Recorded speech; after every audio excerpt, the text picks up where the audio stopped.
श्री कुंज बिहारी श्री सुखदेव श्री श्याम चरणदास जय श्री गुरुदेव। भक्त भक्ति भगवंत गुरु चतुर नाम वपु एक, इनके पद वंदन किए नासै विघ्न अनेक। संप्रदाय सुखदेव मुनि चरण दास गुरुद्वार, परम धर्म भागवत मत भक्ति अनन्य विचार। श्री भक्तमाल जी की चरित्र श्रृंखला में आज हम स्मरण करते हैं संत श्री राम प्रसाद जी महाराज, जो श्री शुक संप्रदाय के संस्थापक आचार्य महाप्रभु श्री श्याम चरणदास जी महाराज के पौत्र शिष्य और संत शिरोमणि शुक संप्रदायाचार्य श्री श्री सहजोबाई जी महाराज के परम शिष्य थे। श्री सहजोबाई जी महाराज के कई विरक्त शिष्य, जिनकी अधिकांश गद्दियाँ उनके स्थान दिल्ली और उसके आसपास के ही गांव में स्थापित हुए,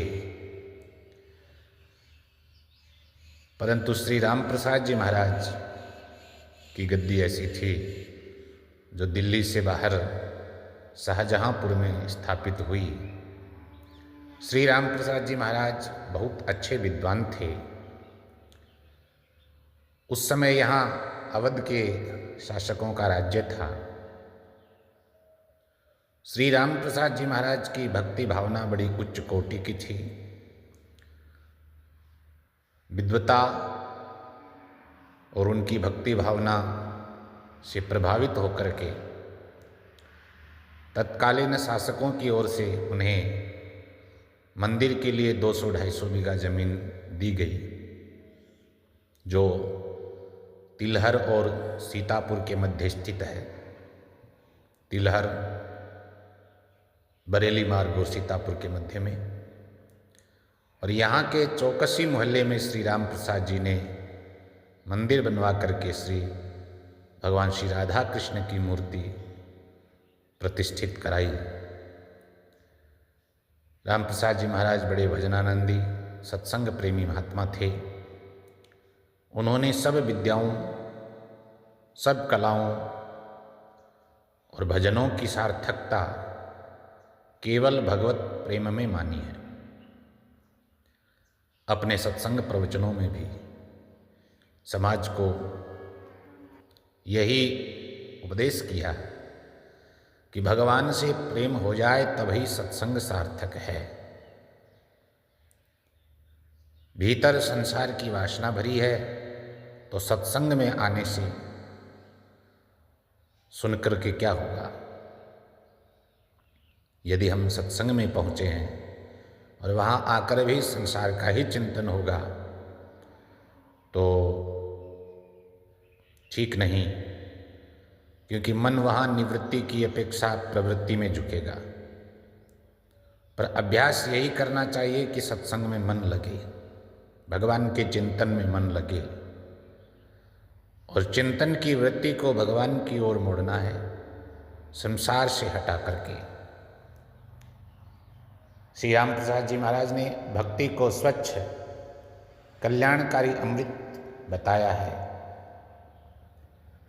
जीवों को भगवान से संबंध भक्ति के माध्यम से ही जोड़ना चाहिए, यही सबसे अच्छी बात है।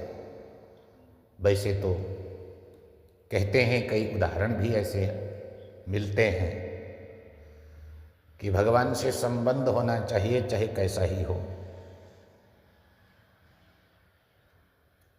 पर सब प्रयास तो यही हो कि भगवान से भक्ति का संबंध माने, क्योंकि भगवान का स्वयं का कथन है, मानहु एक भगति कर नाता।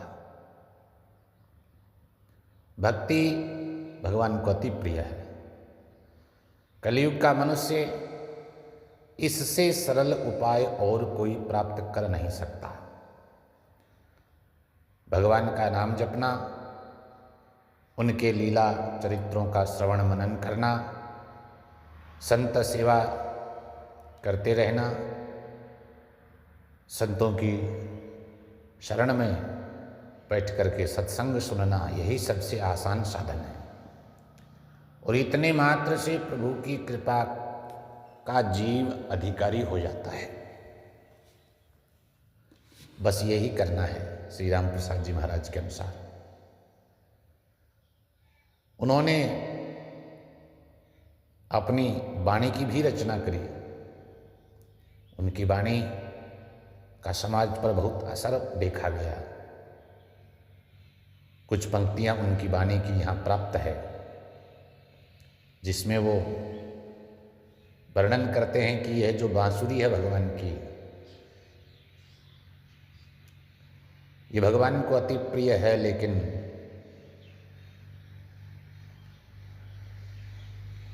हमारे ठाकुर जी इसके बहुत ज़्यादा वशीभूत हो गए। ये बात हमें खटकती है।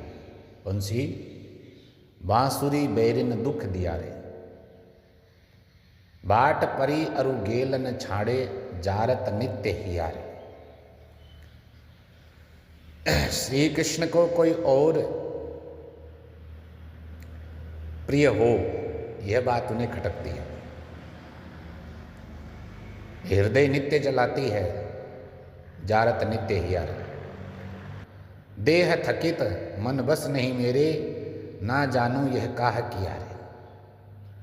शरीर भी कमजोर है, मन भी इतना बस में नहीं, क्या किया जाए। सूख गयो सगरो मुख पिय को, अधरन रस ही पिया रे। इस बांसुरी ने हमारे ठाकुर जी को क्या किया, बोले सूख गयो सगरो मुख पिय को। प्राणवल्लभ परमात्मा के मुख को सुखा दिया है, क्योंकि अधरन का रस तो, होठों का रस तो इसने पान कर लिया बांसुरी ने। अधरन राज भई महारानी, तो हमारे अधर राज भगवान के अधर राज हैं, उन पर विराजमान होकर महारानी बनी बैठी है। हम पर कोप किया रे, हम पे कोप करवाती है, अपना हुक्म चलवाती है। राम प्रसाद हा हा हठ माड़ू, नहीं मैं या को कहा जूलिया रे। श्री राम प्रसाद जी महाराज कहते हैं, हमने इसका क्या बिगाड़ा है, हमने इसका क्या लिया है जो हम पे कोप करवावे और अपनी मन मर्जी श्री ठाकुर जी से आज्ञा का पालन करावे। कुछ ऐसा ही भाव गोस्वामी श्री सूरदास जी महाराज, उनका एक पद है, मुरली तऊ गोपाल ही भावती। उसमें भी ऐसा ही है कि यह मुरली के वशीभूत होकर के भगवान कृष्ण जैसा वो कहती है वैसा ही करते हैं। श्री राम प्रसाद जी महाराज के प्रमुख धर्म प्रचारक शिष्यों में श्री हरविलास जी, जमुना दास जी, धर्मदास जी, गुरुचरण दास जी, माधव दास जी, श्री हरिदास जी महाराज विरक्त महात्मा संत हुए। जय जय श्री शुभ